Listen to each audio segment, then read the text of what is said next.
What's up everyone, the Game2K2 here again, and today I'm going to introduce you to a new portion of the show, which I like to call the Quick Review. This is where I'm literally reviewing the game as I'm playing it.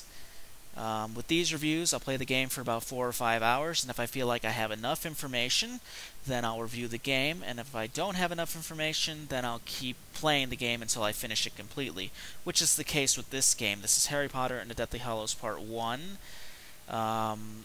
I had to play the game all the way through. I'm actually playing it again. Not all the way through, but enough to a level to where I can explain the whole game. I know I said earlier in the month that I would do Harry Potter and Deathly Hallows Part 1 and 2 together, but since I'm trying it this way, Part 2 will come later in the same format. So yeah, let's get started. You know what? I'm not going to beat around the bush. I'm not going to lie to you. Right from the bat, this game sucks. There's really no other way to describe it, and for many reasons, and I'll actually explain why. First of all, is this camera angle. Kind of has a Gears of War vibe to it, which doesn't work very well for Harry Potter, mainly because of this. You know, you can't see your sides, and there are constantly enemies to your sides, and you cannot see them. You have to do what I'm doing. You have to look left to right, and that gets really aggravating.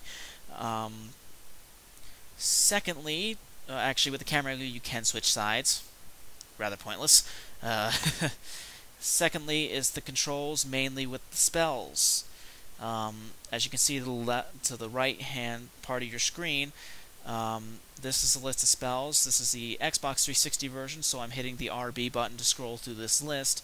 Obviously, as the game goes on, the list gets bigger. The problem here is that the main spells are handled with one button. You scroll with the RB button, and then to cast a spell, it's RT, which is the standard shooting button for shooter games like Call of Duty, Gears of War, Grand Theft Auto even, etc.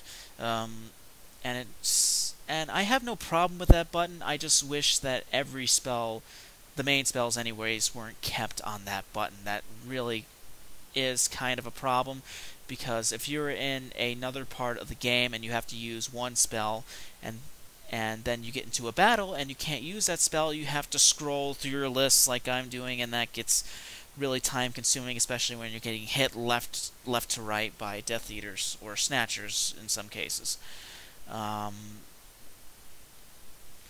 Yeah, and again, with the controls, there actually is a second button with spells on it, and it's the Expecto Patronum and the Protego Charm, which is the LB button, as you can see here, right there.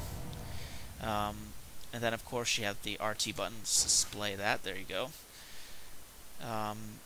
And last but not least, before we get into this, actually no, another one with the control setup. Tell me, I'm hitting every button. So, what is wrong with this picture? What's missing with this control scheme? Jump. There is no jump function in this game.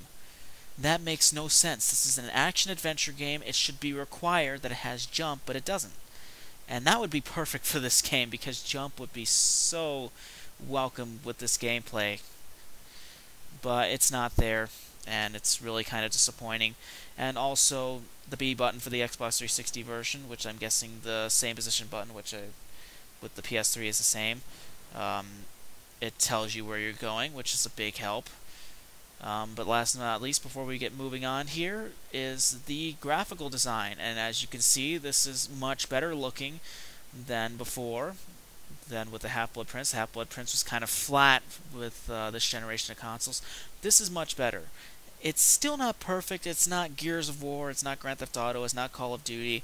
It's not even The Godfather. It's just good the way it is. It's better than usual. It's above par for this franchise. It's the best way to describe it.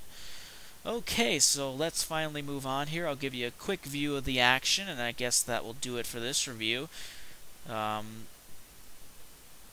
So we should be meeting Death Eaters. There we go. This is my biggest problem with this game, this action for the game. It is the most redundant thing ever. And this is pretty much what you're doing 90% of the time. You know, you're just fighting Snatchers or Death Eaters, and it's really kind of one-dimensional. for the most part. It's really aggravating. It's too repetitive. There's really only one other mission besides this, besides the fighting Death Eaters, and that's the invisibility cloak right here. One thing about the invisibility cloak is that it's not really that well thought out. Much like pretty much the rest of the game, it's not well thought out at all. Mainly because of this. There's no one around me. Actually, best way to describe this, if you look at the left-hand part of your screen, the bottom left, this triangle, which tells you if you're being discovered or not. If it's a full triangle, then you're fine. Once it starts depleting, the more the people around you are getting suspicious. But there's a problem. There's no one around me. No one around me. I'm walking, and that triangle depletes. That makes no sense. That's one of my big problems with that function. It shouldn't be that way. So yeah, that's the invisibility cloak. Really more loyal to the books than ever, but really the function of it, how it handles, is not that great. Okay, let's see where we're going here. Let's give you a quick overview of the action here, and then move on. Actually, a great thing about the invisibility cloak is that you can wander around without getting noticed. You don't have to do the action scenes in the invisibility cloak, but I like the action. It keeps this game from being boring, which at this point it is very boring. Okay, if we can get a little bit of action here. Actually, I think at this point we do get a little action. Yep. There we go. But as you can see right now, not really well thought out with the action. It's pretty one-dimensional. Just shoot, shoot, shoot, shoot, shoot. That's pretty much it. And also, this is ridiculous. This running phase. I am running for dear life, and yet I'm getting hit from every possible angle. But that's a small issue. Most games have that issue.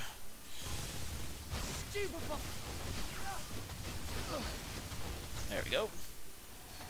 Did I get them all? No, I didn't. I got one more. Actually, what's really fun about most of this spell casting is that you can have headshots.